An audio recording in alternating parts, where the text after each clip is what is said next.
जय जगन्नाथ। आसतु आज मो पनीपरिया बाड़ी को नेबी।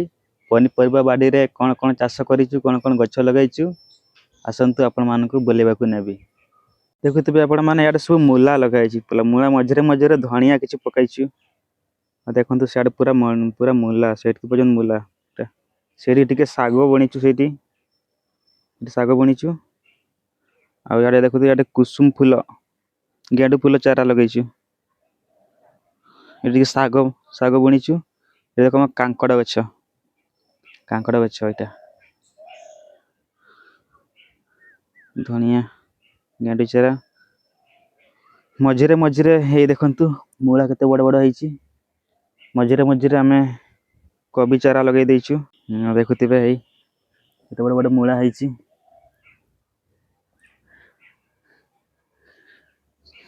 साइड साइड रे आमे गछ लगाइछु, फूल गछ।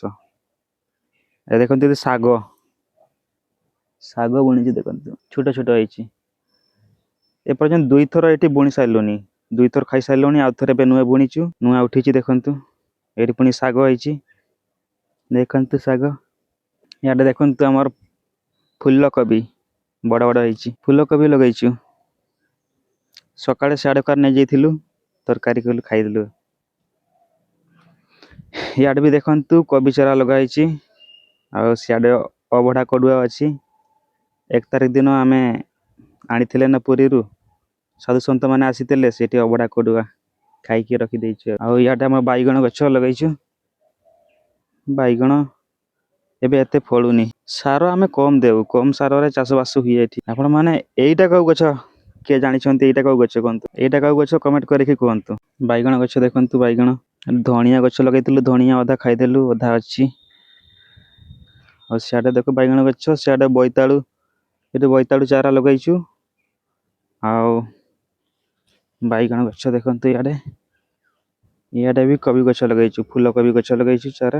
एटा देखंतु हमर beam beam beam beam beam फड़ीछि। बीम ए बीम बीम गछ देखंतु हमर बीम। एठी चारा करथिलु, कोबी चारा करथिलु। एठी पुणी साग बुणीछु हमें, पुणी टिके टिके उठीछि साग बुणीछु एठी। सेठी पुणी साग, पुणी आडे कोबी गछ लगाइछि। देखो बंधा हेइनी, बंधा हेइनी। साडे साग गछ बंधा हेइनी, देखंतु।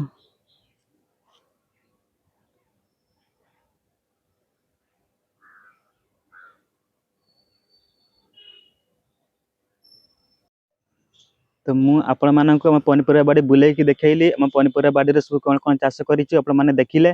और केमती लागिला आपण माननको, आ जदी भल लागिला तो लाइक करंतु, कमेंट करंतु। एवं मोर जगत बल्लभ यूट्यूब चैनल को सब्सक्राइब करंतु। एवं जदी आपण माने फेसबुक रु देखुथिबे तो मो फेसबुक को फॉलो करंतु। आ आज पई एतकी, पुणी काली नुआ वीडियो नै कि आसीबी। आ रहउची जय जगन्नाथ।